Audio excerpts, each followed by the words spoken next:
Popularly known as 9/11 is the events that happened on the 11th of September in 2001. There were planes which were hijacked in the United States, and a number of them were flown into buildings in New York. Others tried to get to Washington, D.C., and some of them crashed. Some in Washington, D.C., they were targeting the Defense Department, amongst others.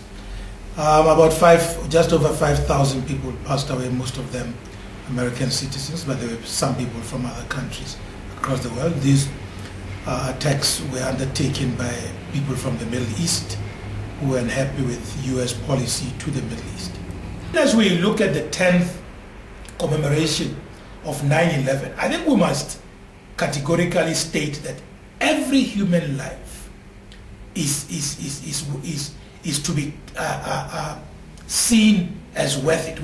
We have the unfortunate situation in the world today that, and you know, we do mourn and are against the events of 9/11 that took the lives of over 5,000 people. I think it's of utmost importance to put this within the context where thousands of people have been slaughtered in Afghanistan, in Iraq, but also on the African continent, quite often using armaments which come from both the East and the West, and people abroad. People have fomented conflicts in the DRC because of the mineral wealth of that country.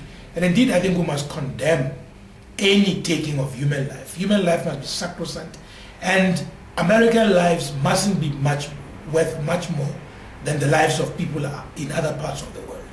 I think that as we go to the 10th anniversary of 9/11, it is important that these things are raised and that Americans understand that people across the world value their brothers, sisters, uncles, and grandfathers in the same way that they do.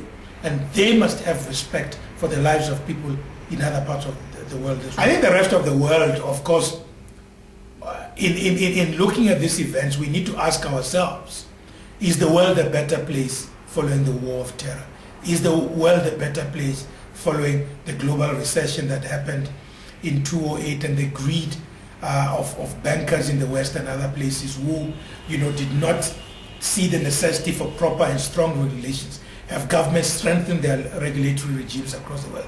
Are developing countries getting fairer prices for their products? Are markets in the North and in the West opening up to ensure that products and commodities from African and other developing countries get a fair share on world markets?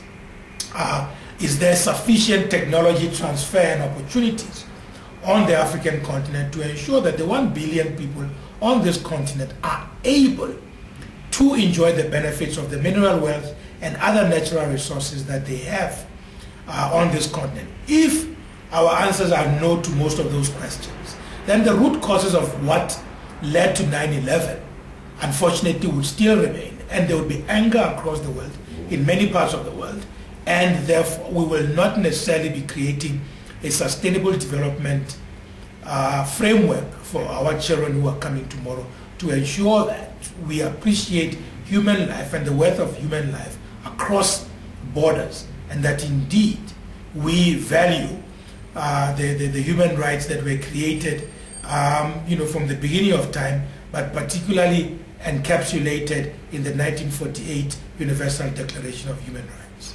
I think it is important that people seek to understand the root causes of 9/11. And many of those root causes still exist across the world. Racism, xenophobia, discrimination against women, discrimination against people who are different. And I think we across the world as a whole need to look at these things. Africans, funny enough, on the other side, are very welcoming people.